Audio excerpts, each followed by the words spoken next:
Just heartbreaking to see what they're going through there in Tennessee. And Chief Meteorologist Kendra joining us now. Of course, we saw a lot of intense rainfall last week up in the mountains of North Carolina, and deadly flooding as well. Not as many victims, but still just really tough for these communities. Yeah, I mean, it's awful to think that Tennessee and North Carolina had to go through all of this in the last couple of weeks. Just heartbreaking to hear that story. It really is.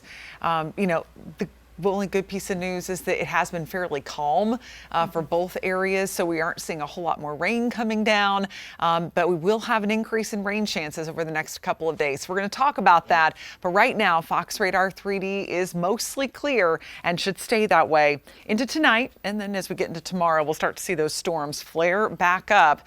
You know, the typical summertime storms are not going to be as widespread as what we dealt with the remnants of Fred, so nothing to worry about in that regard, but we are going to get some moisture flowing in off the Atlantic Ocean, and that's going to help to increase our storm chances into the day tomorrow. So you'll notice it. It's going to be different. Clouds will be a little bit thicker toward the later part of the day, and showers and isolated storms will be possible. We'll start the day in the low 70s in the upstate, 60s across western North Carolina. And then by the afternoon, a good chance for those storms, upper 80s in the mountains, low 90s in the upstate. This is a few degrees above normal for this time of year. And then you add on the humidity and it's just oppressive. Mosquitoes are terrible right now because we've had so much rain. So just put on the repellent, the sunscreen, and take lots of breaks if you're going to be outside for extended periods of time. Upper 90s, that's how it'll feel. 98 in Lawrence when you factor in the humidity.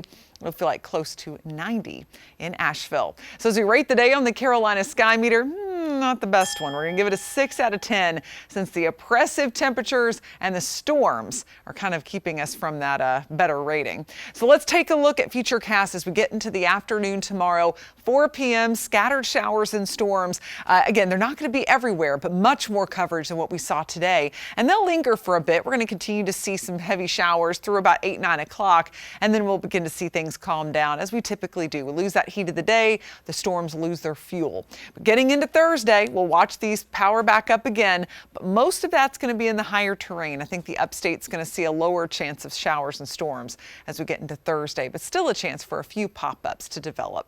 Now, of course, we are tracking the tropics as well. You know, the Fred was responsible for bringing us such terrible flooding up in the mountains, and of course the tornadoes in the upstate. Well, no tropical systems nearby the U.S. right now. We have to zoom way out into the Atlantic. We've got 3 systems, one by Africa with a low chance of development, one in the central Atlantic with a 70% chance, and one over toward the Caribbean, about a 60% chance it's going to become Ida or Julian, I believe is the next named system. But both of these are expected to miss the U.S. This one's going to curve up and go to the north, and this one is likely going to continue off toward the west, toward Mexico.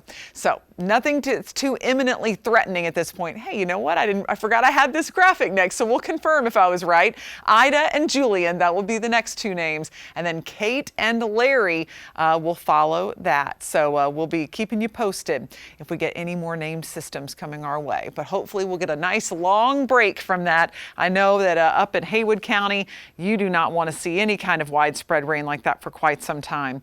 As we move through the next few days, notice that we'll have about a 30% chance of rain Thursday and Friday, so no washout. A little better chance tomorrow, though, with that flow coming in off the Atlantic. As we get into this weekend, scattered showers and storms in the afternoon, typical summer stuff, and it'll be that typical summer heat as well. The humidity is not going anywhere, unfortunately, so we have to deal with that. Then going into next week, stays hot, stays humid with a few spotty afternoon storms. Of course, you'll want to check in on the morning news for the latest when you get your morning started. It all gets going at 4:30 a.m.